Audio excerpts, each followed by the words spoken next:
Բարև ձեզ սիրելի հետևորդներ, այսօր տաղավարում հյուրընկալել եմ Հանրապետական կուսակցության փոխնախագահ Արմեն Աշոտյանին։ Պարոն Աշոտյան, շատ շնորհակալ եմ, որ տևական դադարից հետո մեր տաղավար հյուրընկալեցիք։ Հասկանալի պատճառներով էր այդ դադարը։ Այսօր 44-օրյա պատերազմի ողբերգական այդ իրադարձությունների մեկնարկի օրն է։ 5 տարի է արդեն այսպես դնում վերցնում ենք, ով էր մեղավոր այդ պատերազմում, ոնց կարող էինք անել, որ կանխվեր պատերազմը։ Ասում ենք Նիկոլ Փաշինյանը կարող էր զրոյական կետից չսկսեր, կարող էր նախագահների հետ խորհրդակցեր, կարող էր ԵԱՀԿ Մինսկի խմբի բանակցությունների ամբողջ փաթեթը մի կողմ չդներ, կարող էր լիքը բան կարող էր անել ըստ էության, որ կանխվեր, չէ, պատերազմը, բայց Փաշինյանը ինքը ասում է ես պատասխանատու եմ, մեղավոր չեմ, ավելին իշխանականներն ասում են նախկինները դուք եք մեղավոր, որովհետև թալանվել է բանակը, մեր բանակը Մայկատ-Ռուսի Կլուբնիկսկի չի ունեցել, ձեր ստեղծած դաշնակցային հարաբերությունները ըստ էության վասալային են եղել, մեզ թիկունքից հարվածել են եւ այլն եւ այլն։ Դուք ձեզ պատերազմի եւ պարտության մեջ մեղավոր համարում եք, զգում եք։ Ես ինչ ստոր հարցից սկսեցիք։ Դա անձամբ բնական է, չէ՞, հասկանում եք, որ հեռուստադիտողներն հասկանում, թե ումա վերաբերում հարցից ձևակերպումը։ Ուզում էի ասել բարի երեկո եւ շնորհավորում եմ ձեր մեդիա պրոյեկտը, որտեղ առաջին անգամ եմ, երբ որ նստել էի այս հարթակը չկար եւ ուրախ եմ այստեղ լինելու, բայց այս ձեր խտացված, հիշեցումը, թե ինչի մասին է խոսում այս հանցավոր ռեժիմը եւ այսօր պատերազմի 5-րդ տարելիցի առիթով մենք ինչեր պետքա հիշենք,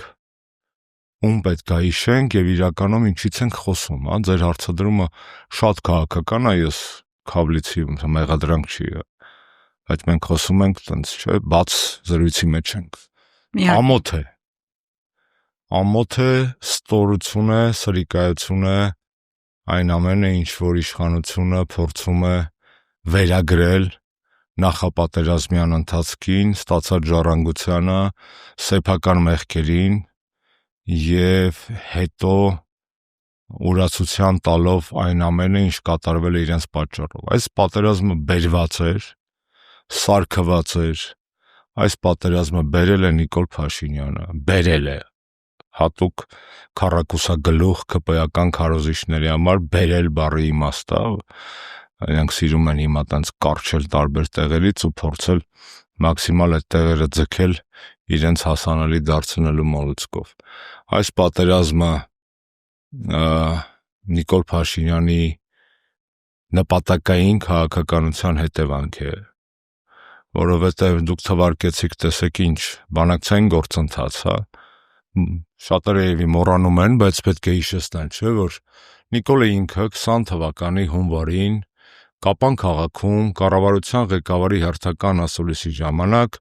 միջև այդ իր ձեռի տակ եղած լրատվականներից մեկին տալով Սերժի թողած փաստաթղթերը եւ այդ լրատվականը հրապարակել էր այդ փաստաթղթերը,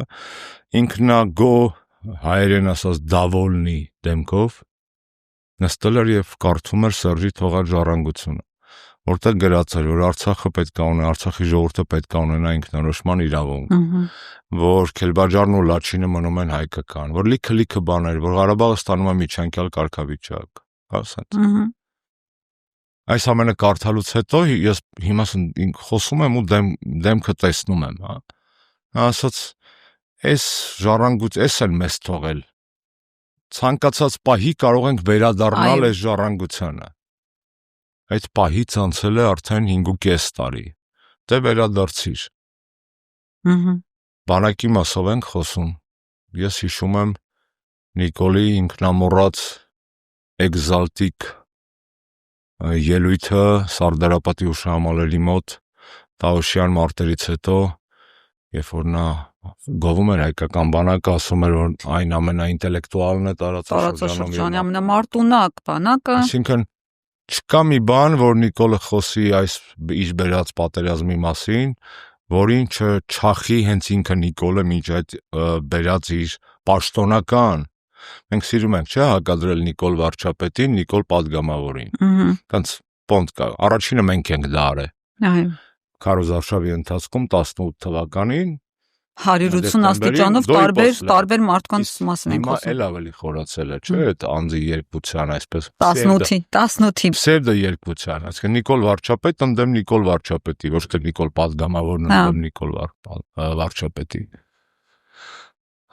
Ես այդ պատերազմի օրերը շատ լավ եմ հիշում, տեսել եմ։ Ընկերներս ասում են, որ նաև մտահոգված էին իմ հոգեկան առողջության համար, որովհետև զորակոչվել եմ բանակ պատերազմի առաջին իսկ օրերից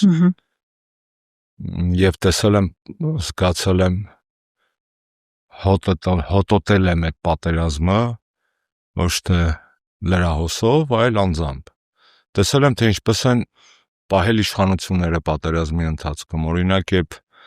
զորակոչվել էի բանակ եւ համապատասխան հրամանագրով եկել էի Երևան դեղորայք ստանալու որպես բժիշկ։ Մի կողմից իշխանությունները իրանց տարբերացիաներով ինձ ուղարկել էին Երևան հոսպիտալի համար դեղորայք ստանալու, մյուս կողմից հենց այդ նույն օրը, նույն պահին ռազմական ոստիկանությանը ուղարկել էին մեր տուն եւ ինչի համար, որ մեղադրեն ինձ զորամասը ապօրինի լքելու մեջ։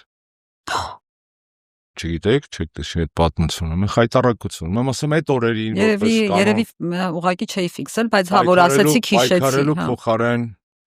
ինչ էին ասում, ինքնում տիկինը 11000 դասալիք, այո։ 11000 լեզուները չորան, հա, դասալիքի արկայության դեպքում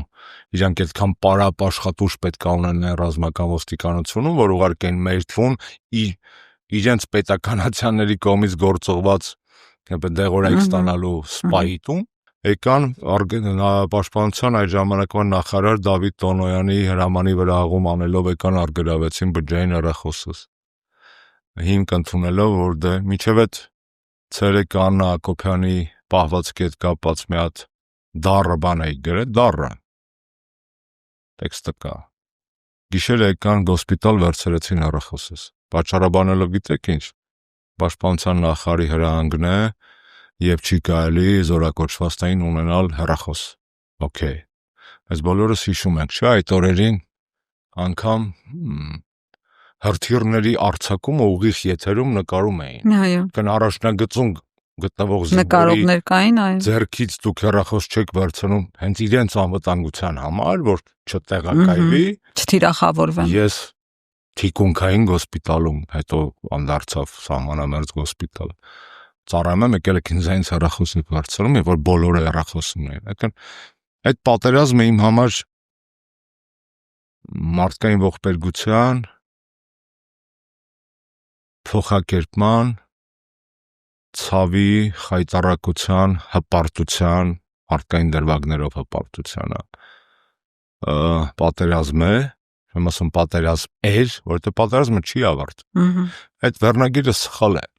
Այդ պատերազմը 44 օրյա պատերազմ չէ։ Այդ պատերազմը արդեն հնգամյա է։ Այդ պատերազմը շարունակվում է, ինքը չի ավարտվել։ Այդ պատերազմը ունի թեժ եւ սառը փուլեր, դիվանագիտական եւ սահմանային փուլեր,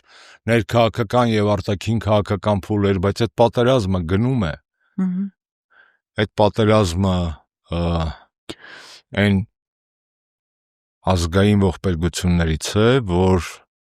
պետք է որ հայ ժողովրդին գոյության իմաստը ոչ թե գոյությունը պահպանելու կամքը կոտրի։ Այսօր մեզ հրամցնում են մի բան, որ այն ժամանակվա պոստերի հետ համեմատում ես Նիկոլի գրառումն հետ, զարհուրում ես, չէ՞։ Կանոնավոր բանակ ունեցող երկիրը պետքա 30 հոգանոց խմբեր կազմելու կոչ աներ իր վարչապետի շուրջ։ Ֆիդայական ջոկատների նորից վերադառնալ։ Ֆիդայական էլ չէր։ Դաշեսիմ տենց կարած գնաս Գյուղ կրվելու։ Տղերքով գնաս խոսքի ինչ-որ միտեղ ստրելկայի, կներեք բառիս համար, հա, տենց հավաքվեք տղերքով կա ռազմորկի, լավ։ Ինչ-որ մի թաղ շենք կրվի, տենց ով կա հավաքվեք եկեք։ Կասկեքով բանում։ Այդ ես տեսել եմ այդ մարդկանց, այդ տղերքին, ովքեր եկել են հավատալով Նիկոլին, իդեպ ինքը ուներ ինչքան էլ մենք 18-ից 20 թվական մեջ ճղում էինք,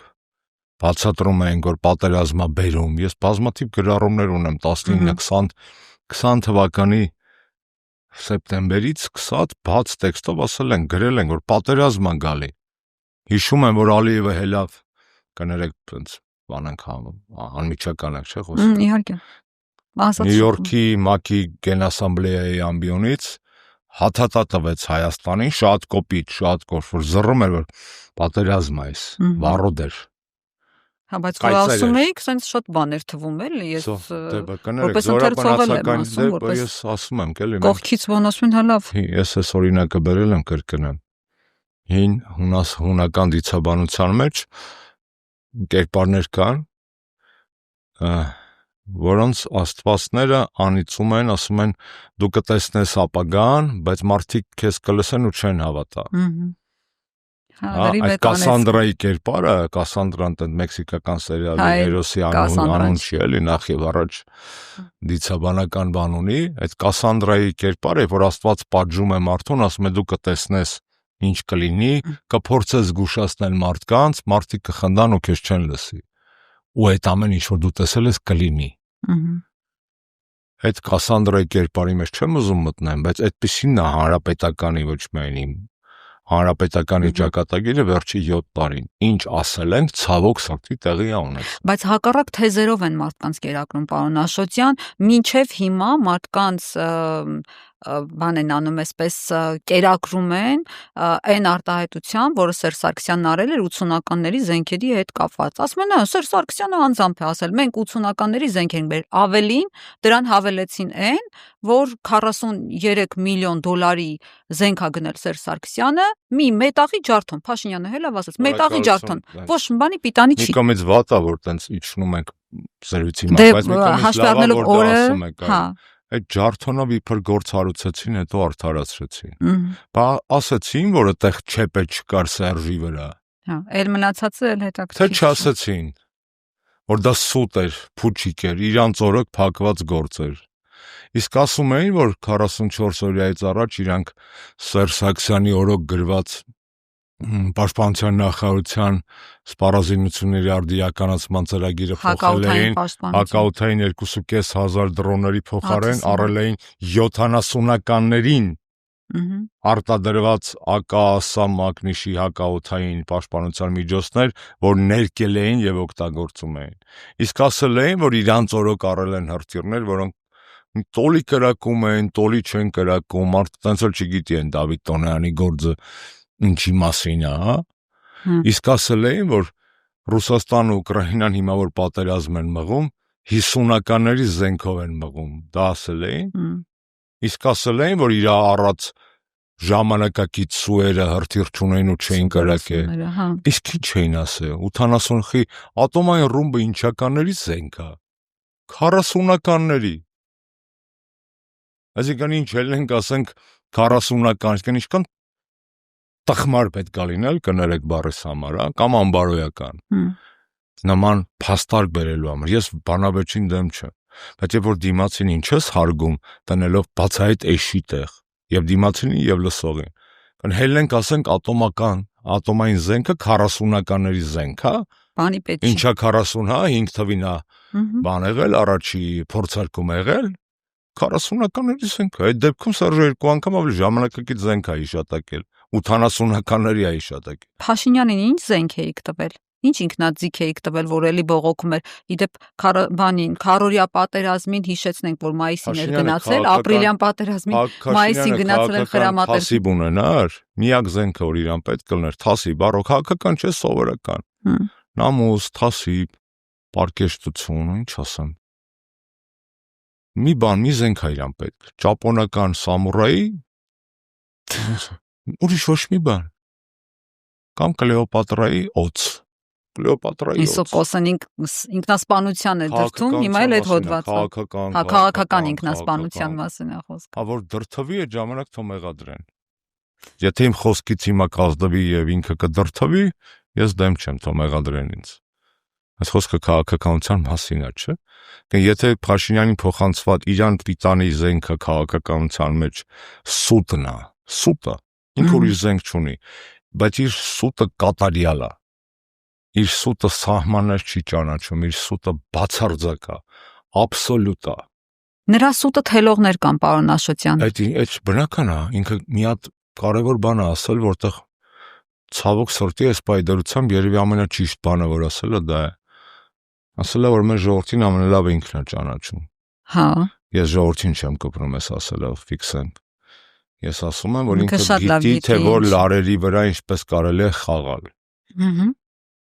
Ես պետք է պատմեմ։ Առաջին անգամ եմ պատմում։ 2017 թվականին խորհրդարանական ընտրությունից հետո մեր կուսակցությունը ծրագիր ուներ, քանի տարի անում էին, կոչվում էր Հայկական կուսակցությունների ֆորում։ Մենք հավաքում էինք հայկական կուսակցությունները Հայաստանում եւ Արցախում, հրավիրում էինք մեր հաշվին 2 անգամ պատվիրակ ու մշտապես դա անում էինք Արցախում։ Այդ իմաստը պարզ էր, չէ՞ որ կապ չունի ինչ տարաձայնությունները, սաղը հավաքվում են, գնում են Ղարաբաղում էս քաղաքական կուսակցությունների ֆորում, համահայկական։ Այս մեր իդեան էր, մենք ենք արել, 3 հատ արել եմ։ Անձամբ իմ իդեան է եղել եւ կուսակցությունով հավանություն ա տվել եւ դա արել ենք։ 17 թվականին հերթականն էր, երբ դաշինքից ես հրավիրեցի 3 կուսակցություններին առանձին, Նիկոլենք, Արամենք, Էդմոնենք։ Գնացինք ավտոբուսով, գնացինք ճանապարհին, Նիկոլը բռնցրեց ինձ խոսելու, ասինքն ասաց,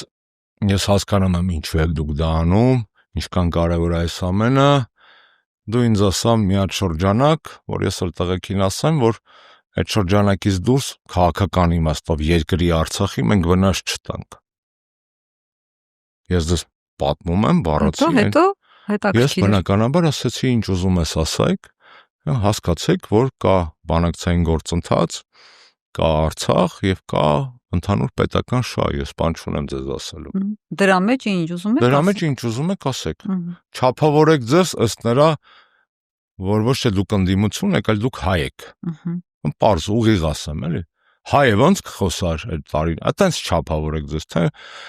քլնգեք մեզ, ինչ ուզում եք, այտենց բաներ են կանցե արդեն, էլի այդ։ Ինքան ասում են Ախմատովան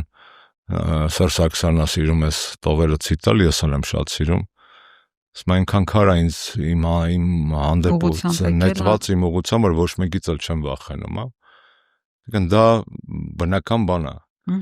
Ու այսքանից հետո մենք առերեսում ենք այն իրավիճակին, որին դիմաց մի քանի մեջբերումներով դուք ինձ շատ մեծ դառնություն պատճառեցիք։ Ոչ թե նրա համար, որ ես դա մոռացել էի, թե դու հիշեցնում եք բաներ, որոնք որ այսօրով հատկապես, որ ասին դաժան օր է շատ ծանր, շատ դաժան օր է։ Ես սկսեցի պատմել, չավարտեցի։ 5 տարի առաջ սրանից մի 2 օր վաղեմ Զորապ մնացականին լրագրողները հարցնում եք, ասում եք Ալիևի ելույթը ոնց կմեկնաբանեք։ Ալիև արդեն հելել է վառոդը, տես ցպնել է, զռում է որ պատերազմ է լինելու։ Ասեց առանց մեկնաբանությունների կթողնեմ։ Լուրջ։ Իսկն Հայաստանի արտգործնախարարը պատերազմական, նախապատերազմական ելույթի հետ կապված անոնսը խփած էր։ Ավելին հիշեցնեմ ձեզ, Ալիևից առաջ անոնսը խփել էր Էրդողանը։ Խնդրում եմ ձեզ, հանեք 2020 թվականի սեպտեմբերի ՄԱԿ-ի Գենասամբլեայի ելույթները։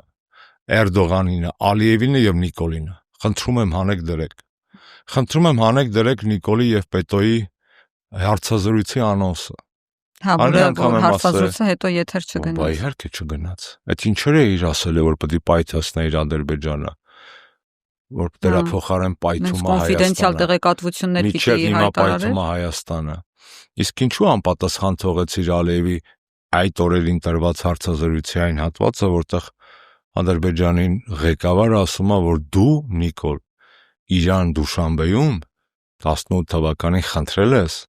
որ սահմանին չկրակի, որպեսզի նախկինները խորհրդարանական ընտրություններին այդ չօգտագործեն, ասելիք չունենան եւ դու հաղթես մեզ։ Իսկ որ ես նկարագրեցի ձեզ, այն ժամանակ էլ էր ասում աննախադեպ իրավիճակ, ամենացածր թվով զոհեր ունենք։ 18 թվականին դա ասում էր ինքը։ Հիմա 7 տարի անց նույն Լոլոն է պատմում։ Ինչքան լավ, ես զարմանում եմ, ինչքան է ինքը ատում մեր ազգին, որ կարծում եմ մեր ազգը այնքան միամիտ է, այնքան երկարականջավոր եւ չորքոտանի, որ ընդամենը 7 տարի առաջ եղած բանը, որ ինքը նույն կուտը տալիս է, հիմա մտածում եմ, որ այդ կուտը աշխատել Էլի է։ կուտեն։ Նույն բանն է, չէ՞։ 7 տարի առաջ խնդրել է, որ չկրակեն, չեն կրակել, ինքը հաղթել, ասել աննախադեպ խաղաղություն, հիմա նույն տիպարով վաճառում է նույն մոդելը մեր վրա։ Նույն բանը չի ասում, ասում է մի տարի 7 ամիս չեն կրակում, սա աննախադեպ է։ Պարոն Աշոտյան, բանակի հետ կապված, որ ասացի Ես Փաշինյանի։ բանակի մասնագետ չեմ, Հա, հիմա որ գիտեմ, ուրիշ բան ես եմ ասում։ ժամանակին չեմ ծառայել, որպես բուժկական կրթություն ստացած։ Գիտեմ, որպես Բուժծառայության զինվորական չեմ ձեզ փոխգնդապետ եմ, հարցնում, քաղաքական եղել առումով եմ հարցնում։ բանի մեջ զապասում, այսպես ասած, եւ հետո զորակոչվել եմ բանակ։ Գիտեմ, ուրիշ բան եմ հարցնում։ Ես քաղաքական հայտարարության համար եմ հարցնում, որ ասում եմ, այդ թելը թելում են նաեւ ուրիշ մարդիկ, ասենք Սասուն Միքայելյանը, որը ԵԿՄ նախագահ է, վեր է կենում, ասում է մենք Վազգեն Սարգսյանից հետո բանակ չենք ունեցել։ Մենք ասած բանակ չենք ունեցել Վազգեն Սարգսյանից հետո։ Այսինքն դուք պատկերացնում եք մարդը, որը հենց այդ Շմել ջան, տեսեք էլի, դուք գիտեք չէ՞ ես ինչ եմ ասելու։ Ես կներեք համեմատությունս համար։ Ես չգիտեմ ինչ զուգահեռ բերեմ, որ ոստե Սասունին այդ բացարձակ նեղացնել չնեղացնելու խնդիր, նա վաղուց նեղացած է, նեղված եւ արդեն ճակատագրով։ Քանի որ սպարապետի անունը տվեցիք, դրա համար եմ փնտրում ավելի պատե զուգահեռ, չգիտեմ, ես ոչ մեկին կյանքը մտած չեմ դավաճանել, ոնց որ այն մարդիկ, որոնք այդպիսի խոսքեր են ասում իրանց սպարապետին են դավաճան։ Ես իմ շանը տենց չեմ դու ասեմ էլի, ինչ ուզում եմ ասեմ, ամենասկզբից։ Ես իմ շանը ավելի շատ եմ սիրում եւ երբեք չեմ դավաճան իր սպասելիքները, քան այն մարդիկ, ովքեր այդպիսի բան կարող են ասել սպարապետի շիրիմին, սպարապետի հետևորդ լինելով, բայց ավելի խոսանք էլի, այդ մարդիկ նաև Սերժ Սարգսյանին են չէ դավաճանել, ոսկե Սասուն Միքայելյանի մասին միայն։ Հալիքը մարդային Սերժ Սարգսյանն այս օրերին եւ դավաճանել եւ թիկունքից արյունակիցներ չկան սպարապետի, որոնք իրեն դավաճանել են։ Մենք ապրում ենք բարոյական մի այնպիսի սարսափելի, ճգնաժամ բառն էլ տեղին չէ՞ էլի, սա աննկարագրելի վիճակ է, այսինքն ոնց կարելի է ոտի վրա ծախել ամեն ինչ, այն արժեքները, որոնց համար պայքարել ես, այն մարդկանց, որոնք մեջքդ պահել են, այն ղեկավարներին, որոնք քեզ մարդ են դարձրել։ Ես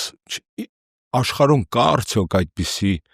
պարգև, որի համար արժի վաճառել անունդ, պատիվդ։ Հոգին վաճառելու մասին պատումներ շատ կան, Դորիան Գրեյ եւ այլն, շատ կան, բայց սա հոգուց այն կողմը։ Ես չեմ հիշում դասական գրականության որևէ, կարող ես եմ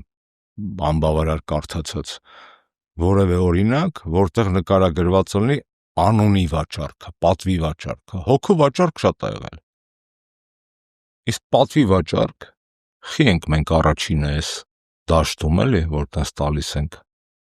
Դու խոսքը այդ մարդու մասին չի, դու կանոնը չտայք ես, այդ մարդիկ այլևս այնքան են ավազի հատիկից ավելի են փոքրացել։ Ինքը նստած ժամանակ ավելի լուրջ տղա էր 2008-ի մարտի 1-ի այդ, քան հիմա, այդպես չի։ Այդպես չի։ 2008-ին նա ասում էր, որ գոնե իդեալների է հավատում, թեպետ արդեն դավաճանել էր մի գերագույն հրամանատարի Սերժ Սարգսյանի հանուն մյուսի, Լևոն Տեր-Պետրոսյանի, այդտեղ կարար լավ, թեպետ ընդեղ էլ պատմություններ կան, բայց հիմա չեմ ասում, եթե առիթը տա շարունակելու կասեմ։ 2008-ին լավ, ենթադրենք դիլեմայի մեջ էիր դու։ Մի հրամանատարն ընդդեմ մյուսի եւ դու տենց տվայտանքների մեջ ընտրեցիր մեկը։ Okay, հրամանատարներ էին երկուսն էլ։ Ենթադրենք թեպետը բայց դեպքում ում եւ ում միջև ես ընտրում։ Դու ում եւ ում միջև ես ընտրում, էլի կա աշխարհում այտենց պարգև, ես նորից կրկնեմ հարցս, կներեք, որի համար արժի վաճառել անունդ, հոգիդ ջահանդամ։ Գիտեք խի, հոգին վաճառում ես Աստված ապարժելու։ դու էլ մտածում ես դե ով սաղ ով մեռած 10 տարի կապրեմ, 20 տարի կապրեմ, չես պատկերացնում որ Աստծո հետ հանդիպելու ես։ Հոգին խեն հեշտ վաճառում։ Չեմ պատկերացնում որ հանդիպելու են։ Նաղդա, այսպես ասած, եւ Նիսյան մարդու եւ Աստծո չէ, ընտրում են մարդուն, այո, շոշափելին մարդու հետ շփումն է, բարիքներ, հարստություն եւ այլն։ Աստծո հետ հանդիպումը յակայա չկա, տանցա։ Նախ վաճառվում են։ Այդ ավելի հեշտ են, որ անունը տես վաճառում։ Աստծուն քո անունը չի հետաքրքրում։ Մարդկանց է հետաքրքրում։ Ով ես դու, ինչ արժեքներով ես ապրել, ինչ անուն ես թողնելու քո ժառանգներին, ինչ արժեքներ ես կրում։ Այսինքն հակառակն է, էլի դու վաճառում ես այսօրդ հանուն ինչի, որտեվ ապագայել չես ունենալու, էլի։ Չգիտեմ, կարող է շատ եմ խորացել։ Դավաճանությունից խոսեցիք, պարոն Աշոտյան, բայց Սերժ Սարգսյանին բազմաթիվ մարդիկ են այս ընթացքում դավաճանել։ Դուք պարզապես մեկի անունը տվեցիք եւ հիշացրեցիք թե ինչ օրինակ այս վերջերս կոնկրետ երբ որ հետևում էի հակակոռուպցիոն դատարանի նիստերին, Սերժ Սարգսյանի ամենահավատարիմ մարդկանցից մեկը Տիկնազորի պետ Վաչագան Ղազարյանի մասին է խոսքը։ Լրատվամիջոցներին ասում բա հողերով է վաճառել։ Ով պիտի լինի դատարանի առաջ։ Ես մի հատ առաջ։ մեծ սխալ գործեցի։ Ես նախորդ ձեր հարցին պատասխանեցի, եւ դուք մտածում եք, որ ես պատրաստ եմ հատենց մանրանալ եւ ձեր հետ միասին մտնել այդ դաշտ, արի չանենք դա։ Չեք ուզում խոսել, խնդիր չկա։ Ես խնդիր չուզում եք ասել, Բայց փաստերը չենք փոխի։ Ես փաստերի Դուք ասենք Սասուն Միքայելյանից ենք մենակ, ես հասկանում եմ ձեզ, բայց Սասուն Միքայելյանից ենք ուզում, եկեք ճիշտը խոսանք, էլի։ Սերժ Սարգսյանը թիկունքից խփել են իր ամենահավատարիմ մարդիկ։ Բազմաթիվ Ինքը իրեն չի շրջապատել են մարդկանցով, ինչով պետք է։ Անուն եք տվել, բազմաթիվ մարդիկ։ Սերժ Սարգսյանը մի հատ խնդրեմ ունի։ Իր հացի մեջ աղ չկա։ Կարծես թե այն մարդիկ, ովքեր իրենից օգտվել են իր իշխանության օրոք, հա, մտերմությունից, դիրքից, կերպարից, կենսագրությունից, իշխանության մեջ եղած ժամանակ գուցե օրինական բարեհաճությունից, այդ մարդիկ, դուք մեզ, լավ, այդ մարդիկ չկան հիմա, Սերժ Սարգսյանը դա ինքն է 100 անգամ ասել, ում պատճառով մեզ ատում էին առաջինը թռան։ Եվ ես մեծապես ցավում եմ, որ մենք այսօրվա պատմական իրադարձությունների մեջ մոռանում ենք մարդկանց իրական պատմական դերը եւ օրինակ Սերժ Սարգսյանի մասին որ պոիսկ տակ, ավելի շուտ հիմա կբերի թարմ լինքեր Ղազարյան Վաչիկի ինտերվյուից, քան Սերժ Սարգսյանի դերակատարությունից Արցախյան պատերազմում։ Իդեպ նույնը Քոչյանին է վերաբերում, նույնը Լևոն Տեր-Պետրոսյանին է վերաբերում։ Այսինքն, այս աղբյուրները խեն պղտորվում, տեղեկատվական աղբյուրն էլ է, չէ աղբյուր։ Պետք է զուլալ մնա, որտեղ մարդիկ կենսագրություն ունեն։ Ու դա արխիվացվում է, մոռացվում է, ու գալ դա այդ աղբյուրներ են, չէ։ Հա, հիշվում է հատուկ են դեպքերում, բայց եկեք ասենք ըստ քաղաքական նպատակահարմարության։ Այդ դավաճանությունը ինչի է իմ համար շատ կարևոր այդ մասը։ Ղազարյանին մաղթում եմ, Վաչագան Ղազարյանին մաղթում եմ մի շատ պարզ բան։ Քրիստոսին չխաչած շունչը չտված 3 անգամ ծողրուղու արած ակաղի դեպքում Պետրոս Առաքյալը դավաճանեց իրեն։ Հետո գնաց եւ ինչ ասեմ, ապաշխարեց, հասկացավ, մեղա եկավ։ Հետո Աստված դրեց այդ մարդուն իր եկեղեն, այդ դնում եմ միքո։ Զուգահեռս պարզ է, չէ։ Փարտիրոջը փորձում են խաչել եւ չի ստացվում։ Մեզ հանրապետականին այդ թվում Սերժ Սարգսյանից 7 տարի է։ Բայց ինչ որ ակաղաղը շատ է ծողրուղու անում եւ շատ հաճախ տարբեր մարդիկ այդ ծողրուղուին զուգահեռ սկսում են սխալ կեցված դրսևորել, առնվազն իրենց ապրած ուղու նկատմամբ։ Ես կյանքում նախագահ այդքան մոտիկ չեմ եղել եւ երբեւե գուցե չլինեմ իշքան ձեր հիշատակված անձնավորություն։ Այո։ Այնպես չի, որ մենք տենց շատ ես Ֆարմազանովը ու մեր մյուս ընկերները 18-ից հետո տենց չի, որ շատ միանգամից մոտիկացել ենք նախագահին, բայց ես հպարտ եմ, որ ինձ ամենալավ բանը, որ իմ մասին գրում եմ, Սերժի ստրուկ։ Ինձ բացում է։ Նա բացում է, որ ինձ ասում է ստրուկ։ Ես քիչ մարդ գիտեմ, ով անամեստություն չընչի, իմ նման ազատություն է սիրում, այդ թվում մտքին։ Եվ բացում եմ, որովհետև Սերժ Սարգսյանը ստրուկ չի սիրում։ Եվ այդ ամենակայֆոտ բանն է, որ գրում է, այն իմաստով, որ քեզ ընդհանրապես ուզում են ասեն դու հավատարիմ ես, բայց դա ձևակերպում են համապատասխան մարմնամասը վառելու եւ ծխարցակելու միջոցով։ Բայց այդ ընթացքում մեր արանքի մարդիկ են չէ դուրս եկել, որ մենք հայտնվել ենք նախագահի մտերիմ։ Բյուրեղացել ենք լավ բառա։ Կարծրացել ենք ավելի տեղին է։ Այդ բյուրեղը այնուհանդերձ փխրություն ունի իր մեջ, էլի։ Բյուրեղացել ենք, մաքրացել ենք, ես հասկանում եմ իմաստը, այդ կոնտեքստը հասկանում եմ, բայց մենք ավելի շատ կարծրացել ենք։ Մեզ իրոք այնքան քար են շպրտել մեր հասցեին, որ ինչ չեն ցավացնի։ Բացանց։ Բայց գիտեք ինչն է դրանում։ Այս ամենավտանգավոր վիճակն է, ես ձեզ ասեմ։ Հա։ Այո, երբ որ Էլ տեղ չկա։ Վտանգավորը մեր համար չէ։ Այն մարդկանց համար, որոնց թվում է, որ 7 տարի հանրապետականներին հունից կհանելով, վայրահաչելով, կեղտոտելով, նախագահին, իր թիմակիցներին, մեր կուսակցության պատմություն, Վազգեն Սարգսյանը միայն երկրապահինը չի, չէ, հանրապետականինն էլ է։ Հանրապետականինն էլ չի, երկրինն է։ Եվ ես պարզապես ապշած եմ, ոնց կարա Վազգենի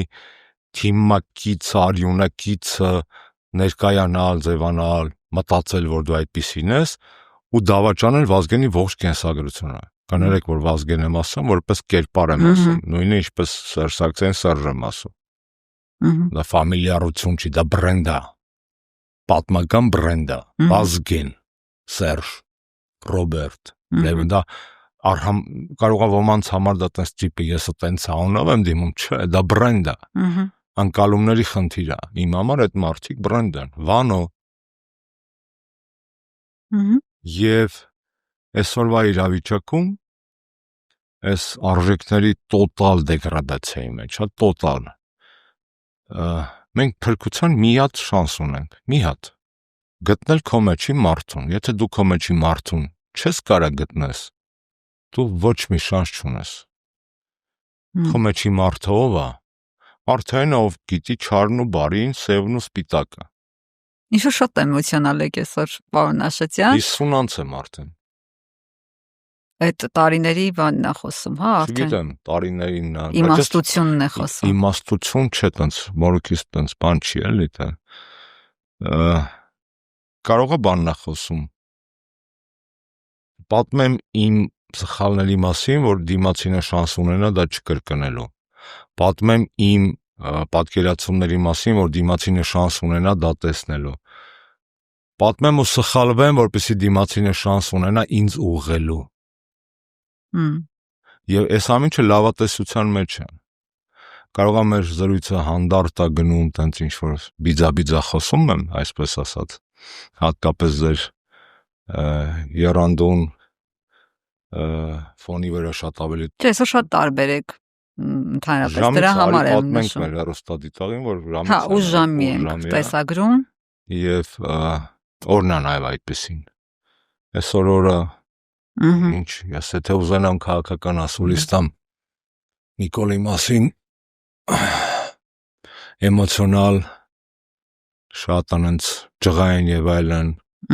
կարամ ժամերով խոսեմ, դա կարամ 2 շաբթի անեմ, կարամ 28-ին անեմ, 29-ին անեմ, ուզում ասեմ, այսօր ոնց որ կանգ առնելու ճիշտ օրով եք ինձ կանչի, որտեվ երևի ես կուզենայի հենց այսօրով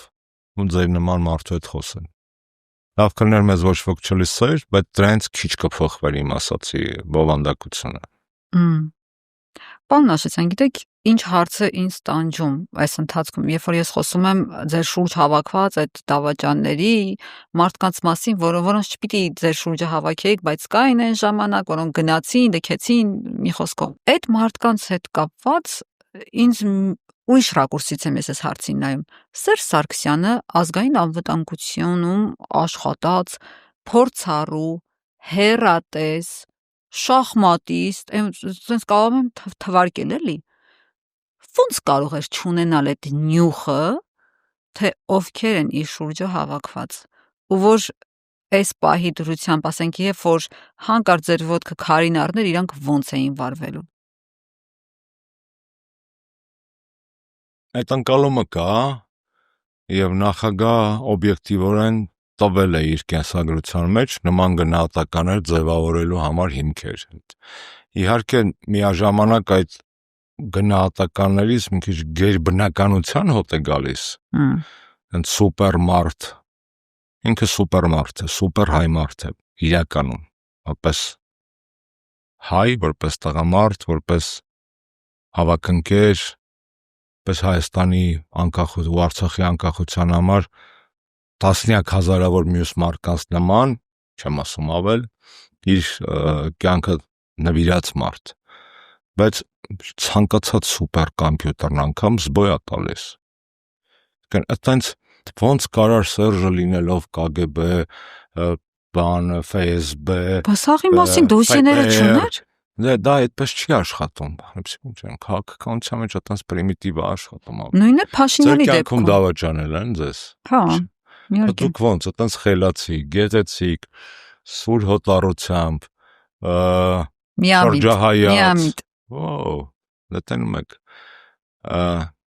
Սխալվելը մարդկային է, մարդկանց մեջ սխալվելը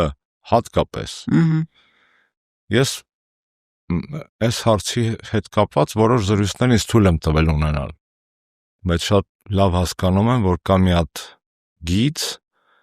որտեղից այն կողմ դու նման զրույցները ոչ թե քաղաքական դիսկուրս ես վարում, այլ անձնական։ Իսկ դա արդեն հրապարակային դաշտ տեղափոխելու չի։ Դու անձնական զրույց չես կարող մտնել անձնական տիրույթ։ Մարդում է վստահել, չի վստահել, ով է իրան խաբել, ով չի խաբել, ով է գցել, ով է դավաճանել։ Տիրապետում եք այդ տեղեկատվությանը, բայց չեք կարող։ Ես չեմ տիրապետում։ Ինչ որ բաներ կարող եմ զգացած լինել, բայց ինձ հակառակն եմ ասում, ինձ թույլ չեմ տալիս անցնել սահման։ Մենակ ձեզ որ հարցնեմ ձեր ընկերուհին ա ձեզ դավաճանը, ինչ կասեք։ Ընկերուհին։ Ընկեր, ով է ձեզ դավաճան, ասեցի քիչ առ։ Մարդը դավաճանած կլինի։ Հիմա ես սկսեմ խառնվել, то есть հասկանում եմ, ասում էտո վա։ Ասենք ես երկրի ղեկավար չեմ եղել, պարոն Աշոտյան, ասենք ում է հետաքրքիր Հռիփսիմե Ջեբեջյանին ով է դավաճանել կամ ինչ դրվագներով է դավաճանել, բայց այ Սերժ Սարգսյանին դավաճանների մեջ է։ Կարող է փոքր մասշտաբներում շարքային քաղաքացիների ոնց որ դուք եք, ես եմ, Պողոսնա, Պետրոսնա, այդ դավաճանությունները իրանց մասշտաբն ունեն, բայց բանի մեջ, այդ համակարգի մեջ այդ նույն երևույթներն է, չէ՞։ Չէ, նույնը չի։ Ոնց նույնը չի։ Երբ որ դու երկիր ես ղեկավարում, դու աչքերդ 4 առած պիտի քո շուրջը տեսնես ովքեր են քո շուրջը հավաքում։ Վատ օրինակներ եմ բերում, բայց բերեմ լավ։ Սերժ Սարգսյան ցավոք սրտի միակ պատմական քաղաքական դեմքը չի, ում դավաճանել են, հա։ Դե հա, հասկանալի։ Բրոտոսին խփել է իր ամենամտերիմ շրջապատը։ Կասիոսն ու Բրոտոսին եմ ասում, Ցեզարին Բրոտոսն։ Խրուշովին մի օրվա մեջ գցել է իր Ղամբո շրջապատը, երբ որ Բրեժնևին բերել է։ Իդեպ, այսինքն այդպես դեպքեր շատ են, դա դավաճանությունը ցավոք սրտի քաղաքականության մեջ, եթե չեմ սխալվում, նման անգամ հետազոտություններ կա։ Դավաճանությունը շատ տարածված բան է։ Իսկ Սերժ Սարգսյանին դավաճանել են շատերը։ Կներեք ես կամ ինքը տաների որ սա ասեմ, նշ պրոբլեմը ինչ որ իրան շատերն են դավաճանել։ Իրան շատերը միաժամանակ են դավաճանել։ Հա։ Պրոբլեմը դրա մեջ էր։ Եվ 18-ի պրոբլեմը ոչ այնքան հատվածական առանձին վերցրած դավաճանության մեջ էր, այլ այստեղ գալիս է միասին դավաճանելը։ Խմբակային դավաճանություն։ Միասինի մեջ բան կա, կարող է պայմանավորվածության ակնարկ կա։ Ես չգիտեմ, արդյոք բոլորն են պայմանավորված։ Մենակ թողեցին, այսպես ասած, գալ ասել։ Այո։ Լավ, պարոն Աշոտյան, եկեք այս հատվածը այսպես գիծ քաշենք հաղորդման, անցնենք ներքաղաքական ավելի ակտիվ քննարկվող թեմաների, խորհրդարանում Նիկոլ Փաշինյանին անվստահություն հայտնելու այդ նախագիծը քննարկվեց եւ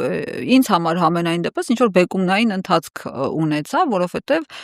անսպասել էր, ինձ թվում էր ոչինչ այդտեղ չի փոխվել, բայց Հայաստան դաշինքի անունից Իշխան Սաղաթելյանը վեր կացավ, թափահարեց թուղթը իրենց 28 ստորագրությունների եւ ասաց կդնենք այդ ստորագրությունները ձեր տեխնացուի անվան տակ ձևաթղթի տակ։ Հիմա դրանից հետո դե գիտեք Քոչարյանը Գիտեք ինչ եմ ժպտում, այդ ամեն ինչի մեջ ձեր ժպիտն է ինձ ժպտացնում։ Որովհետև գիտեք ինչ եմ ասելու։ Հիմա դրանից հետո Չգիտեմ, այդտեղ մի 4-5 հարց կա։ Չէ, գիտեք, որովհետև դուք էլ ձեր ելույթում սենց ակնարկեցիք բան, արեցիք տղերք բանման, իմ ասածն էլ է դրա մասին։ Քոչարյանական թևից արդեն ասեցին, վсё, Քոչարյանականները, Քոչարյանը սենց շախ եւ մատ արեց ձեզ։ Դե հələ գնացեք մի հատ այդ կես քպականի հələ քթեք բերեք, դրանք այդ ո՞նց եք այդ անվստահությունը հայտնելու։ Պատասխանեմ։ Ահա։ Վերելու եք։ Ես ազգային ժողովում բավականին բաց տեքստով խոսել եմ։ Հայաստան խմբակցության որոշումը, դիրքորոշումը հիմա էլ եմ ողջունում։ Ափսոս որ ժամանակ կորցրեցինք, սա կշտամբանք չի, եղիդնի բաներ չեմ անելու։ Կարեք շուտ անեք, տղեկ։ Եթե այսքան բդի տանեիք, բերեք շուտ անեիք, այս 4 ամիս ուրիշ ձև կանցկացնեինք։ Հերեսով չեմ տալի նորից կրկնեմ, այդ փաստ է, էլի, արի չեսնը խոսենք։ Չեմ էլ ուզում փոխվեց, բայց ես այդ մասով էլ չգիտեմ, ինչ փոխվեց այս ընթացքում, որ փոխվեց։ Ուզում եմ հավատալ, որ փոխվեց իրենց հավատը դեպի Նիկոլ Փաշինյանին իշխանազրկելու այլ ընտրանքային մեթոդներ։ Հա, որովհետև առաջ ասում եմ շատ անլուրջ է, իսկական օրակարգ։ Երկրորդ նախագահի շուրջ հավաքված քաղաքական շրջանակներից բացի, որի գագաթնակետը Հայաստան դաշինքն է եւ բյուրեղը եւ կորիզը, կան նաեւ շրջանակներ, որոնք այդ ամեն ինչի մեջ աղմուկ հոտ կներես, տահաճ հոտ, շուխուր, փող աշխատելու եւ ստեղծելու մոլուցքի մեջ են։ Եվ շատ վատ է իմ տեսակետից, որ երկրորդ նախագահն ինչ կմտածի, չմտածի իր խնդրեմն է, ես չեմ ուզում իրեն խորհուրդ, ինչպես անշնորհակալ բան է Ռուսաստանին խորհուրդներ տալ, թե ինչա ճիշտ, բայց կյանքը ցույց է տվել, որ մենք ենք ճիշտ, ոչ թե իրանց պոլիտոլոգները, այսպես ասած, RTR-ների տաղավարներում, երբ որ ասում են, որ սենց բան անելու։ Նույնը երկրորդ նախագահի պարագայում իմ գործը չի, շատ ավելի փորձառու եւ լուրջ մարդ է եւ ինքը եւ երևի ինձանից ավելի փորձառու մարդիկ ունի եւ լուրջ իր շրջապատում հուսամ։ Մեծ վատ է, որ ինքը թույլ է տալիս, որ իր քաղաքական կերպարը քաղաքական դաշտում կառուցվի ոչ թե պատկառելի քաղաքական գործիչների ֆրակցիայի եւ падգամավորների կողմից, որքան գարշահոտ նեխաբույր զզվելի նիկոլական պուակի այդ թափթփուկներից էլ ավելի գարշելի արարածների կողմից։ Այսինքն, որ ասում ես Ռոբերտ Քոչարյանի թիմ, պետք է պատկերացնես Հայաստան դաշինք։ Իսկ Պաչիմուտը լրատվական տեղեկատվական դաշտում գալիս են տարաբնույթ տեղեկատվական մուտանտներ, ինչ որ տենց անհասկանալի սկաժդի տվարի պապարե, չգիտեմ։ Դուք մի հատ բան ասեցիք, բնականաբար իրանք այդ տրամաբանության մեջ կարող են ասածս ինչ է, քաղաքական թիմը առանձին է, եւ ես ողջունում եմ իրենց որոշումը ու հայտնում եմ իմ, ինչպես ասել եմ ԱԺ-ում, վստահությունը, հույսը, որ միասին մենք կարան գործ անենք։ Կապ չունի ուշացումով, դնում եմ սաղ մի կողմ։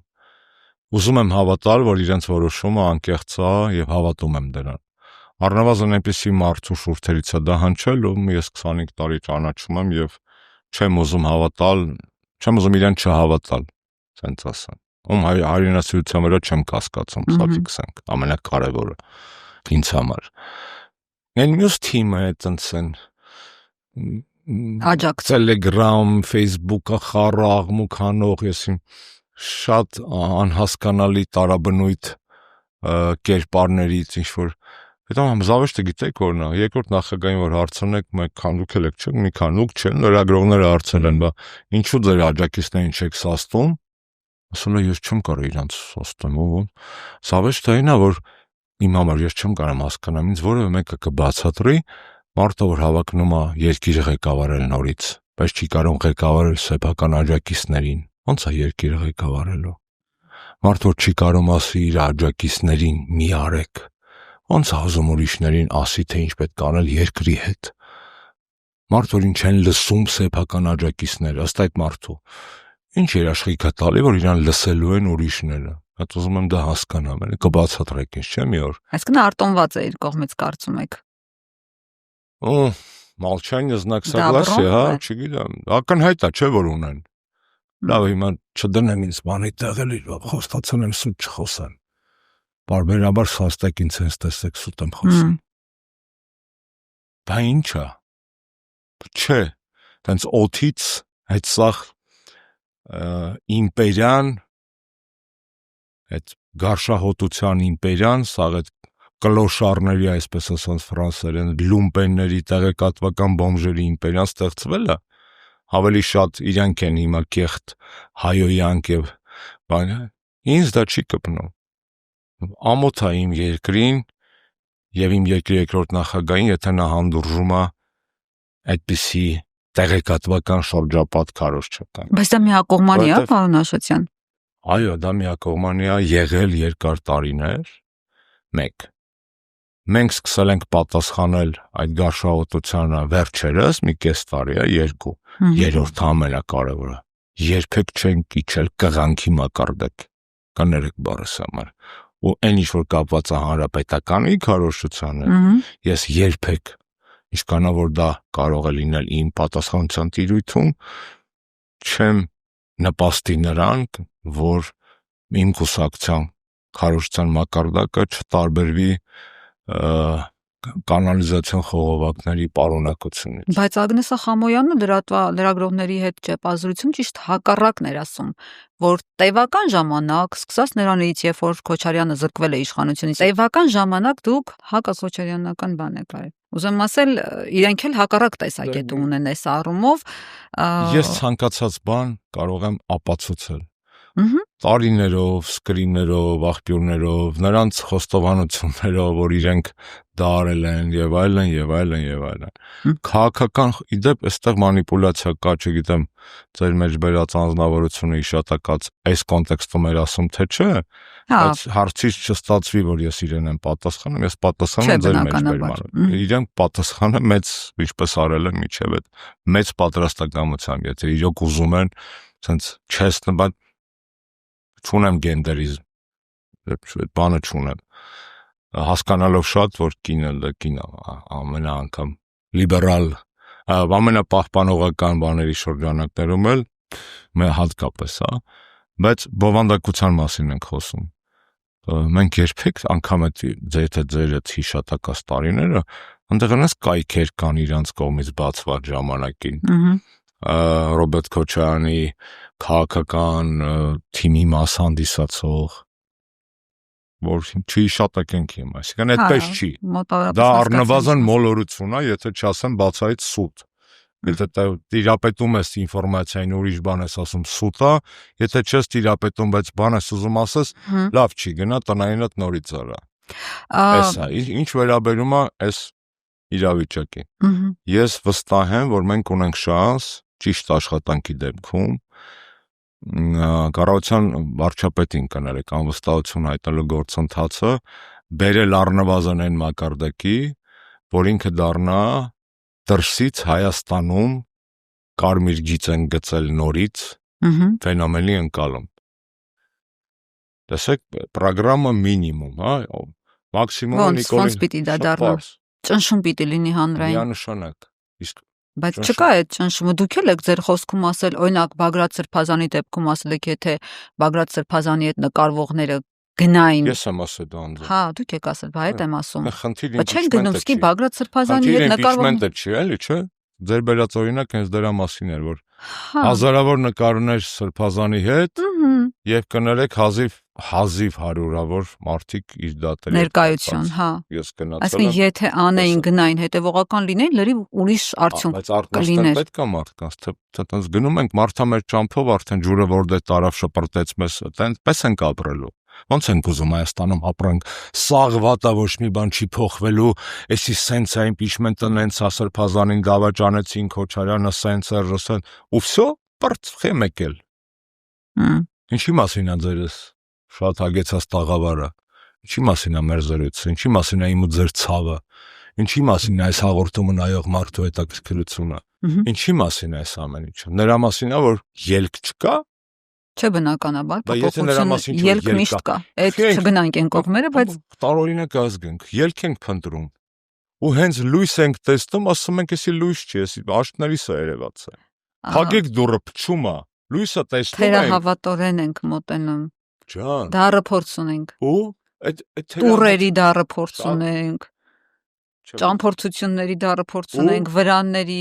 գնդակահարությունների, չգիտեմ ինչ, զարյաների։ Վատա։ Ու ինչպես կասեին, եւ սաղ վատա ու սենց մնալու է, թե սաղ վատա, մենք ուզում ենք փոփոխություն։ Եթե մենք ուզում ենք փոփոխություն, ապա երբ որ լույս ենք տենում մթության մեջ, մի ասեք դուռը փակեք, փչում է։ Կարող է փոփոխությունների քամի է։ Մի ասեք դուռը փակեք։ Մի քիչ եմ մրսեք։ Հակառակը քացով տվեք, այդ դուռը բացեք, այդ մաքուրոթը շուտ գա, այդ լույսը շատ լցվի ձեր վրա։ Կարող է դա լույս չէր, կարող է խապկանք էր, կարող է սվիթլիչոկ էր, բայց գնացեք հետևից, տեսեք դա ինչ է։ Ոնց կարելի է մի կողմից ուզել փոխել իրավիճակ, մյուս կողմից հենց փոփոխության ինչ որ մի բան, իդեա, հույս, առաջարկ, մարդ, պրոցես, տեղում սկսում ենք մարդը իր այտենց բանի տակից, փեշի տակից քարանում ու քո դիոշն է։ Ոնց է լինում։ Այտենց այդ վիճակը չի, քո տիրոջ մերը վիճակը չի, պարոն Աշոտյան, բայց ժողովրդի ռեսուրսը, էներգիան սահմանափակ են, չէ։ Եթե զգան, որ սենց բան է, էլի սենց անկապ տեղը չեք տակացնում մարդկանց, հետո սենց փսկեն ընկնեն, էլ բան չկարողանան անեն, ասածս նրա մասը։ Ես հասկանում եմ քո ասացի մեջ, գնալիս որ դու ես խոսում։ Ձեր ասացի մեջ կա օբյեկտիվ հիմքը, այդպիսի արդարացումների։ Ման են տվել, 4 անգամ արել են, չի ստացվել, եսին ինչը, օքեյ, ու նորից եմ ասում, վերջ, պրծավ։ Չէ, բայց հիմա ԿՊԱ-կաների վերելու շանս կա, թե չկա։ Դուք հիմիկ որևէ անդիմադիր պրոցես, ասենց խորությամբ չեք փորձել երբեք, դուք չէ, դες չեմ ասում։ Չի փորձվել երբևէ, ասենց խորությամբ հերձեր, իսկ ում զանգեցիք, ինչ ասեց, իսկ ինչ տոնով ասեց, իսկ արանքում քանի մարդ կար այդ ԿՊԱ-կանի հետ, իսկ Հայաստան Դաշինքի ստորագրության խի 4 ամիս հետո ստացակ։ Այդ որ ժամանակ եք տենց արել, այդ որ սրբազան շարժման ժամանակ այտենց հարցադրումներ եք տալիս։ Իմպիչմենտի ժամանակ, իմպիչմենտի հայտարարություն էլի արվեց, բայց Դիմադրության շարժման ժամանակ այտենց գնում էիք, այտենց հարցեր էիք տալիս, հա։ Հա, որ այն ժամանակ ինչքան ճնշեցիք, այսքան սեղմեցիք, այս մի կարոտիսը փակվեց, թե այնի փակվեց, որ հրաժարական տա։ Այտենց հարցեր եք տալի։ Այս ինչ սոֆիստության մեջ ենք ընկել։ Կներեք, սա սոֆիստություն է։ Ես բնականաբար պրոցես ունի կանոններ, ունի պարտադրված ինչ-որ սահմանային չափաբաժիններ, նիշեր, նվազագույն շեմեր, պարզ այդ սաղ կա, օրենքով սահմանված ժամկետներ, քանակ այդ սաղ կա, բայց հիմա մենք ինչով ենք զբաղված։ Դուք խոստում եք տվել քաղաքական ուժեք, մենք ուզում ենք գնալ այդ խոստման հետևից։ Ճիշտ է, կան խոստումը տվել անդիմությունը խորհրդարան գնալուց, մեկը տվել է որ հաղթելու է, մյուսն ասել է քոքը մաշեցնելու, չեք կարա հաղթեք, որովհետև ուրիշ բանի մասին է, բայց ձեզ մենակ չենք թողելու, ձեր հետ գալիս են կռվի։ Մտել ենք խորհրդարան։ Հիմա բարձվում է մեր անդիմադիր գործընկերները իրենց են վերագրում միջև այսօր եղած անդիմադիր բոլոր շարժումները, չեմ ուզում վիճեմ դրա։ Այտենց չի, բայց օքեյ, ձեզ ելնի։ Այս մեկն էլ շատ լավ է, որ մերը չի, այն էլ իրենցը չէր։ Դուք մի հատ այն ամենասկզբից ես հարց որ բերեմոտ կտա, տեսնեք ինչից սկսեցիք։ Որ դուք ակնարկում եք այն փաստի մասին, որ երկրորդ նախագահային սպասարկող քարոզչական շրջանակների մի մասը ստեղծել է տպավորություն կամ հրճվում այն բանի վրա, որ մեր դեմ են բանարը։ Լուրջ։ Այսինքն դուք միանում եք ստորագրավակի Նիկոլի դեմ, որպեսզի լինեք մեր դեմ, գժի տեղ եք դրել, ում եք գժի տեղ դրում, եք հիմարի տեղ դրել։ Այս ինչ է։ Դուք մեզ հիմնադու միացել եք Նիկոլի, այսինքն եթե մենք չլինենք, դուք չէիք միանալու, դուք չէիք ուզում Նիկոլին անել։ Դուք իրանց ուզում եք տուպիկի մեջ գցել։ Ո՞րն է տուպիկը։ Այն որ մտածում եք չեն ստորագրելու, բայց մա ստորագրեցին ու ասին, դե գնդակը ձեր դաշտում է, դե ինչ ուզում եք արեք։ Որ իրանք այդքան սխալ հաշվարկ կանեին, որ 4 ամիս կդիմադրեին ու վերջում կստորագրեին։ Հիմա ստեղ ով ում ինչի տեղադրնում ես ընկալման մեջ էլի։ Ով ավելի վատ կարծիքի իրանց մասին։ Դուք որ վերագրում եք ինձ մեզ նման գործելավոչ։ Մենակ ես չի, Աղվան Վարդանյանն էլ չասեց ճեպազրույցում լրագրողների։ Ասեց ուզում եք ընտրություններից առաջ դիրքավորվեք, ձեզ տարանջատեք, այսպես ասած ու տարանջատենք, շատ բան անջա տեսեք, ես 6-7 ամիսների մեջ եւ ձեր մատնանշած գործի շուրթերից եւ իմ շուրթերից եւ միջև այդ հիշատակված շուրթերից եւ չհիշատակված շուրթերից լիքը բաները հանջա։ Այո։ Ամենալավ բանը այս լսումների նայեր եւ դրա համար ասում եմ որ լսումներից որ վերջապես այո մենք ունենք ընդդիմության խորհրդարանական ընդդիմության առնվազն ֆորմալ այս փուլում միասնականություն այդ process-ը առաջ տանելու դա պահանջել է մի սուարյուն միանշանակ եթե իրենք նստելու են ասած դա մտանք ինչ է կարե ասած չի աշխատելու հիմա մեզ լզեք ներկայացեք ինչ եք դուք կարել դա չի աշխատելու Այսինքն դուք process-ի մեջ մտցրել եք իրանք էլ պետք է անեն այդ process-ը իմ համար է գալու են մեր տան, չգիտեմ, հորստան ֆունդամենտը նորից ամրացնեն, կռիչն են կապելու մեր բակի։ Չէ, բայց դուք եք ասել որ հələ դուք ստորագրությունները դրեք կան, ԿՊ-ից կան մարդիկ, որոնք սպասում են ձեր ստորագրություններին։ Այս process-ը բոլորինը չի, այս Նիկոլի Բնականաբար Նիկոլի դեմա, թե մեր դեմա, թե իրանց դեմա կողմնորոշվեն։ Ես վստահ եմ, որ իրանք հասկանում են ինչի մասին է խոսքը։ Բայց նստելը սենց նախապես հələ տենց դեպք չեմ տեսել։ Իրանց քարոզիչներից տեսել եմ։ Հուսով եմ, որ քաղաքական հատվածից, իրական հատվածից ոչ մեկ իրան տենց չի պայում։ Մտ զեկուցեք հələ տեսնեմ ինչ է կա, դա օբշի գործ է, օբշի, ընդհանուր։ Բոլորի։ Եվ ես շատ ուրախ եմ, որ ես հայտնվելու եմ կրկին միևնույն խրամատում են մարդկանց հետ, որոնց հետ առնվազն նախորդ 4 շարժումը անցել եմ։ Ես Անդավաճան եմ եղել իմ ընկերներով իմ կուսակցությունով այդ նախորդ 4 շարժումների։ Շատ ուրախ եմ, որ իրանք այդ շանս ունեն հիմա էլ նույնը անելու իրար թիկունք պահելու։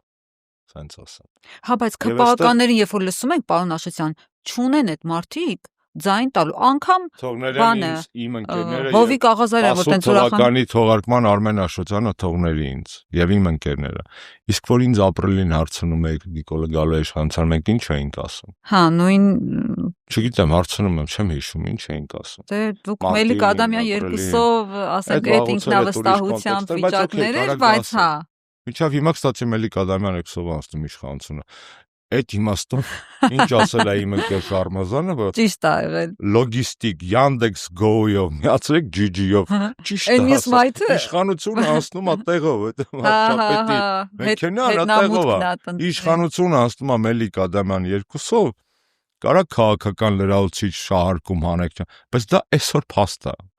Ոչ թե որ Սերժնա բերեն Նիկոլին կամ բերելու է Դավիթին կամ հետո բերելու է, ասեմ կապ չու, այսինքն դա չի իմաստը, նաև իմաստն է որ իշխանությունը այդպես է անցնում։ Գնում է դեպի աշխատավայր։ Տեսեք, ԿՊԱ-ականները շատ կատեգորիկ են արտահայտում։ Օրինակ Ռուբինյանը լրագրողների հետ զրույցում ասաց, որ հələ անվստահություն հայտնելուց առաջ թող միած Սերժ Սարգսյանը, Ռոբերտ Քոչարյանը քաղաքականությունից դուրս գան, որպես հայ ժողովրդին կեղեքած, ընտրակեղծարար համակարգին այս մոտարապես այս ձևակերպմամբ էլի որպես այդ անդամներ։ Ես տեսեք, իմ քաղաքական գործունեության մեջ շատ եմ տեսել, տենց բան կա, չէ, անգլիական տերմին կա անգլալեզու, talking head, խոսացող գլուխ։ Հա։ Խոսացող անգլուխ ես տեսել եմ միայն ԿՊ-ի շնորհիվ։ Խոսացող գլուխն է շատ լուբոյ, միացեք CNN միացրեք։ Խոսացող անգլուխներ կային միայն ԿՊ-ում։ Այդ նոր ֆենոմեն է։ Անգլուխ ձիավորից հետո կա անգլուխ խոսացողը։ Ու խնդիրը ֆիզիկական բանի մասին չի, ինչի մասին, մենք ինչ ենք քննարկում։ Մենք լուրջ ուզում ենք քննարկենք իրանց նարատիվները, ձեզ հերիք չի համեկի մնացած բոլոր իրանց քարոզչական հարթակների ռեսուրսները, որ այդ ոչ միայն այդ, այլ մնացած բոլոր ՉՊ սխալ, կեղծ, անբարո ձևակերպումները տարածում են, ինչ ենք։ Լուրջ դեմքով նստենք քննարկենք, թե Ռուբինյանը ինչ ասել։ Այն Ռուբինյանը, որի մեզանից 19 թվականին օգնություն էր խնդրում Հայաստանի վերաբերող զեկույցում մեր ունեցած կապերով, այդ թվում ձեր խոնարհ ծառայի հակահայկական բաները շեզոքացնելու համար, եւ մենք դա արել ենք։ Եվ տվել ենք իրանց։ Բայց ժամանակ խիր անհանգիստ ասա, Ռուբինյան։ Նույնիսկ լսող է, փաստորից թվում էր ընդհանրապես մեր։ Ռուբինյան, ես տենց անհանգիստ եղել, որ Արցախը, Ադրբեջանը եւ վերջ զեկույց էր 19 թվականին ձեր իշխանության օրոք ԵԱՀԿ-ում ֆռում։ Բախիր նախկիններին խնդրում օգնել։ Բա հետո նախկինները որ քեզ օգնեցին, քեզ չէ՞ երկրին օգնեցին։ Բայց օգնեցին ձեր իշխանության օրոք երկրին, չլինելով իշխանություն։ Դա փաստա գրված է, սկրիններով, բաներով, զեկույցներով, ամեն ինչով։ Դա միակ դեպքը չի։ Այսինքն, այդպես ինչ եք դուք խոսում։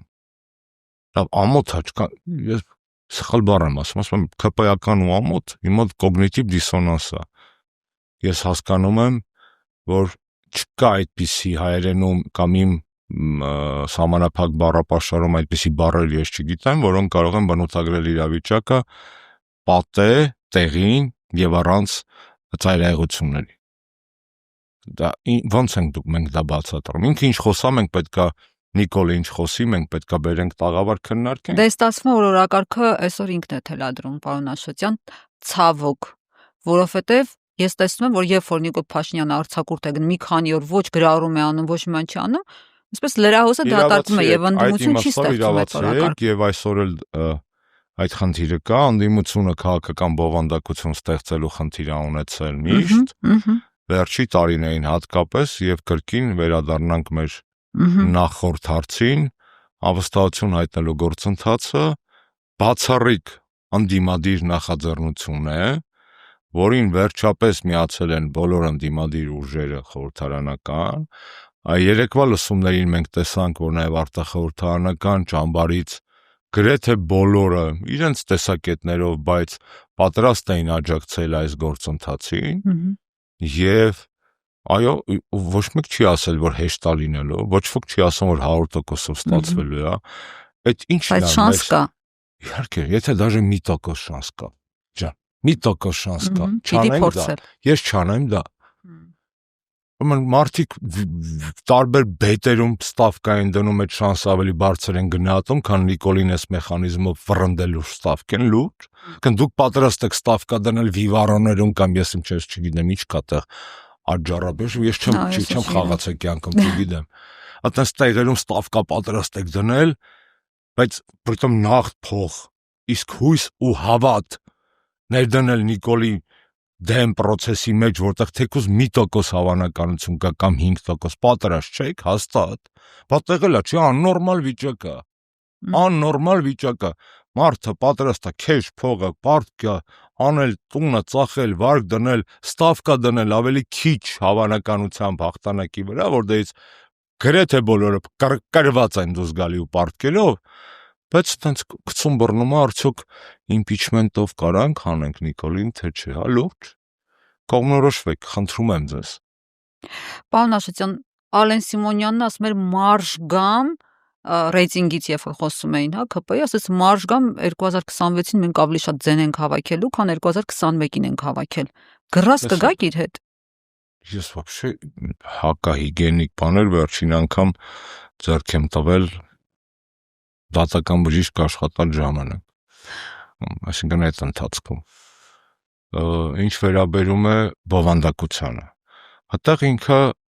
բաց տեքստով ուրիշ բան ասում, դուք իրան կարդալ սովորեք։ Ինքը ուրիշ բան ասում։ Ընտրությունների եկեք, կտենակ։ Ու դուք չեք գնալու ընտրությունների։ Մենք չունենք նման որոշում, մենք նման քննարկում չունենք։ Խի, ոչ թե որտեվ չգիտենք, որ գա։ Դուք ձեր նոր տարվա բուդ առել եք։ Այսօր սեպտեմբերի 27-ն է, բուդ առել եք։ Բախի չեք առել, հիմա է ժանա։ Իչը գարոշը կառել եք ձեր Օլիվիեի։ Վաղ մի հատ ասեք թող բան բերեն, Վրաստանից ապելսին բերեն, էժանա հիմա։ Վախտը չի, չէ, դրա համար չէ։ Վախտը գալու է կանեք, ժամանակը կգա, թող ես իմ բուդն էլ կանեք, երևի թե, չգիտեմ, բլինչիկ էլ կանեք, մեզ էլ կհյուրասիրեք։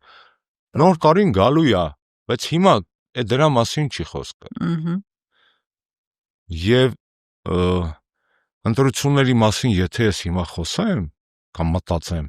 ես կխաբեմ ձեզ։ Կստացվի ես ասում եմ գնանք փորձենք միջև ընտրություններ, բայց ես տակից ընտրություն եմ խաղում։ Ես իմ ամբողջ հարցազրույցի մեջ մի ժամից ավել ձեզ մոտ եմ երևի։ Դուք որտե նախընտրական բան տեսաք։ Տրամադրված չեք, հակված չեք, պատրաստ չեք եւ չեք դիտարկում հələ որ։ Մենք դրան պատրաստվելու վերաբերյալ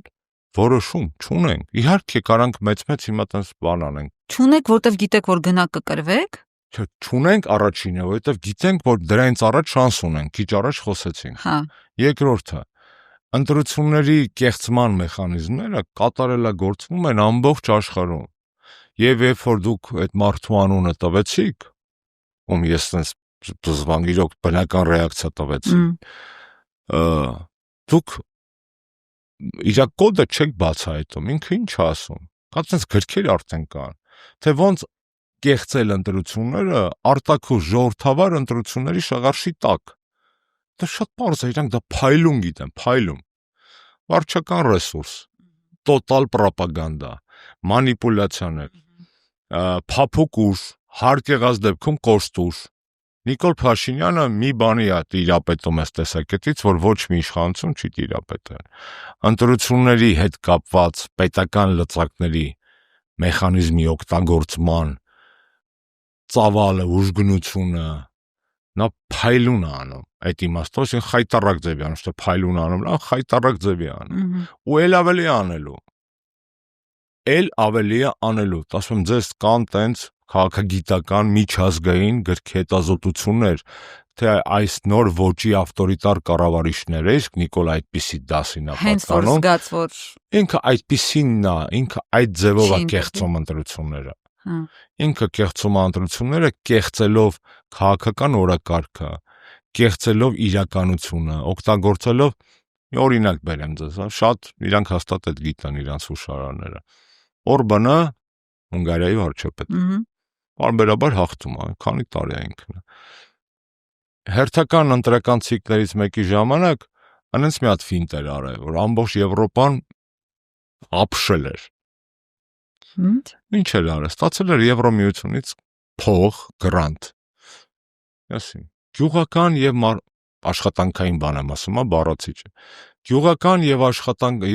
մարզային մթնոլորտի իրավիճակի բարելավման ծրագիր, դա 500 միլիոն եվրո։ Փողը տվել են։ Ծրագրի իմաստը գիտեք որն է։ Ամբողջ Հունգարիայով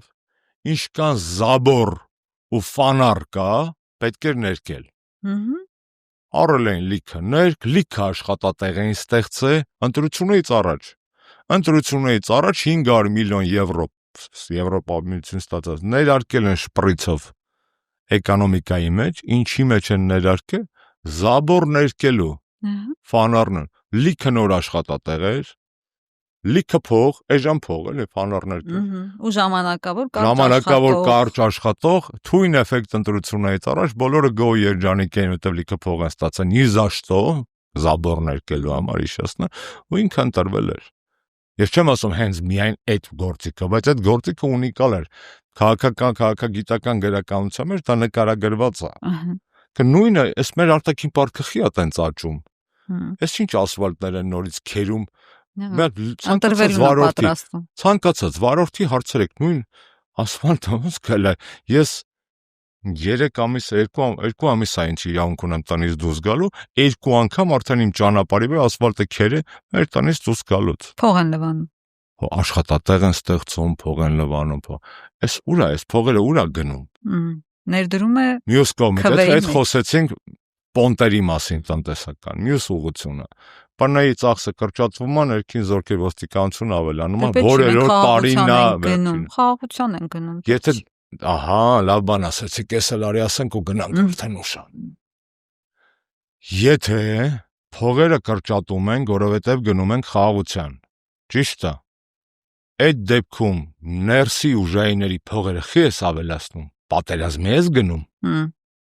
Ում դեմ ես այդ դեպքում ներսում գնում։ Ում դեմ ես գնում։ Այսինքն, եթե փողերի կրճատումը պատերազմի չգնալու ցուցանիշ է, բա փողերի ավելացումը երկրից ներսում ուժայիններին, ինչի մասին է, շատ ճիշտ եք ասում։ Նրա մասին է, որ ինքը իր ժողովրդի դեմ պատերազմի է, չէ՞ պատրաստվել։ Դրա մասին չի դա, ինչի մասին է։ Դրսում թշնամի չունենք խաղաղություն, փողերը կրճատում ես։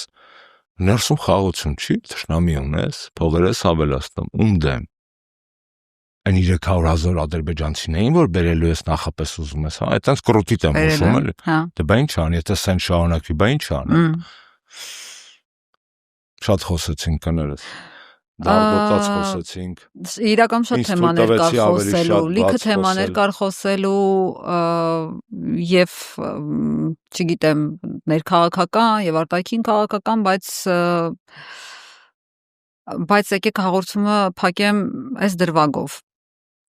Երբ որ Արմեն Աշոտյան եմ ասում, անկեղծ ասած 18-ից հետո իմ աչքի առաջ գալիս է հրապարակեն հատվածը, երբ որ Իմ ելույթի ժամանակ մատերը տնգած մի 100,000 մարդ ինձ էր անիծում հայում, դա եք ասում։ Չէ, էտեր հələ մի կողմ։ Դա հենց ավելի վատ բան է, այդ ասուցին։ Ձեր նկարը Դագաղի մեջ, ծաղկեպսակով, դագաղը հետևից, վրեն գրած ազգի դավաճան, մահվան թափորը, այսպես ասած, բեմադրված հետևից գալիս է, թաղումն է ձեր կազմակերպվում ըստ էության։ Հեչ, երբ որ սենց հետ եք վերադառնում, ես տեսա, որ ձեր էջում այդ տեսանյութի հետ հատվածն էլ ոնց որ թարմացրել էիք, հեչ ցանկություն չի առաջանում այդ ամենից հետո այս իշխանության ներկայացուցիչների դեմ նույն գործիքները կիրառել։ Սկզբից առաջանում էր։ Գիտեք, եւ սկզբից, երբ որ հələ ես ոչինչ, այն իմաստով, որ ես գիտեմ ինչ ճանապարհ եմ ընտրել, տղամարդ եմ, պինդ եմ, բայց երբ որ այդ ամեն ինչը գալիս էր ծնողներիդ, հասնում երեխաներիդ, կնոջդ, երբ որ երեխաները դպրոցում այդ ատելության ալիքի տակ կռիվների դպրոց չգնալու մեր, մի խոսքով այդ սաղ բոլոր, ով որ 18-ին հանրապետական է եղել կամ նորմալ մարդ,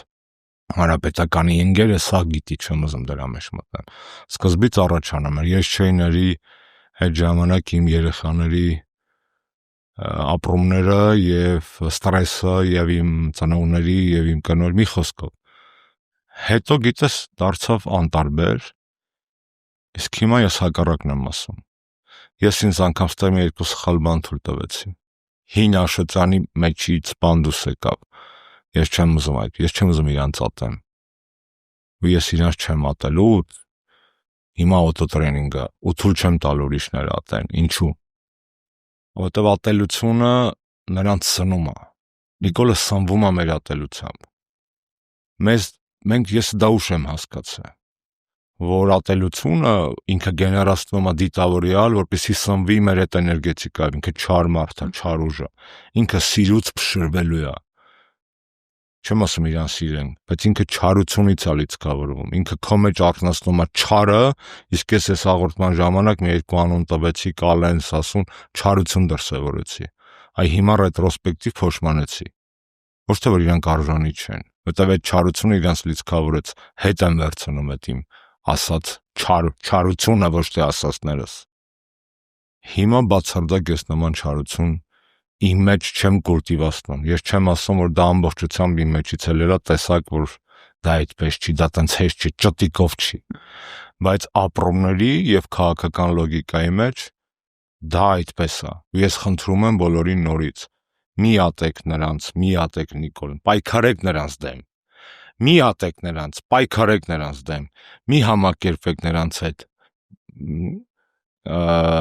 Գահընկեց անենք նրանց դրա փոխարեն, եւ ուրիշ բան ձեզ ասեմ։ Իմ իշխանազրկենք, այո։ Կյանքը ցույց տվեց, որ այդ ինչ որ դուք նկարագրել եք, այդ ամենավատ բանը չի, որ իմ կյանքում եղել է։ Դե իմ կյանքում ավելի վատ բաներ են եղել։ Դա 44-օրյա պատերազմն է։ Դա նոյեմբերի 9-ն է։ Դա սեպտեմբերի 19-ն է։ Դա սեպտեմբերի վերջա 27, 28, 29-ն է։ Ես սա ասել եմ, երբ որ գրում էին Աշոտյան 42 կամ Շարմազանով 42.5 կամ հակառակ կարգը։ Այդ տհաճ էր, այդ սրիկայություն էր։ Իսկ երբ որ 44-օրյա եւ դրանից հետո Գագիկ 19, Ռուբիկ 18, Վլադ 40, այդ դա ողբերգություն է։ Աշոտյան 42-ը ողբերգություն չէր։ Իմ ընտանիքի ողբերգություն էր, երկրինը չէր։ Իսկ այն սև ժապավենները, որ հետո դարձան ողբերգություն, ինձ տեղ չեն թողում բողոքելու, ես ինչից բողոքեմ, որ ինձ ստից թաղել են, 5000 երեխա իսկականից են թաղել։ 5000 Իմ ամենադժվար ստեղծագործություններից մեկը երգա։ Շուշանն է երգում, այդ գրվել է գոսպիտալում։ Ու ես դա գրելուց հետո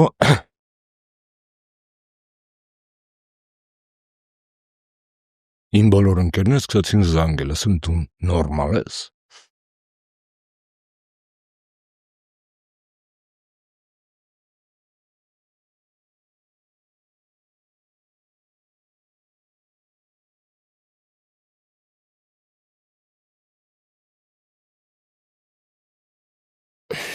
Ասածս հետևյալն է, ես կուզենայի ապրել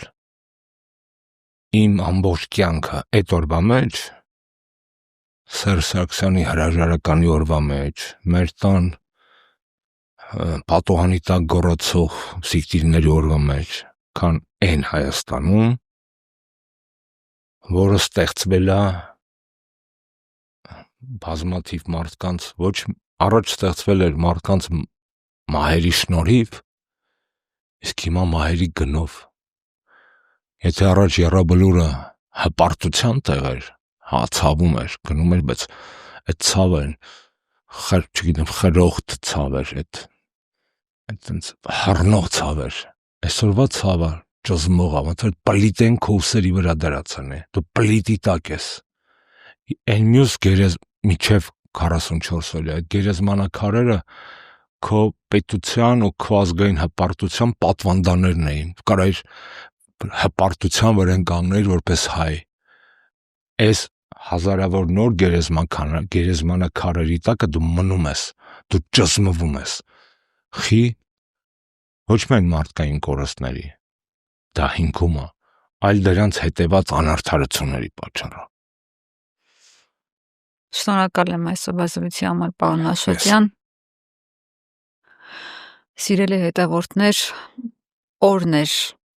ծանր ու բնական է, որ պիտի այսպես խառը զգացումներով, էմոցիոնալ, տեղ-տեղ հուզումնառատ լիներ մեր զրույցը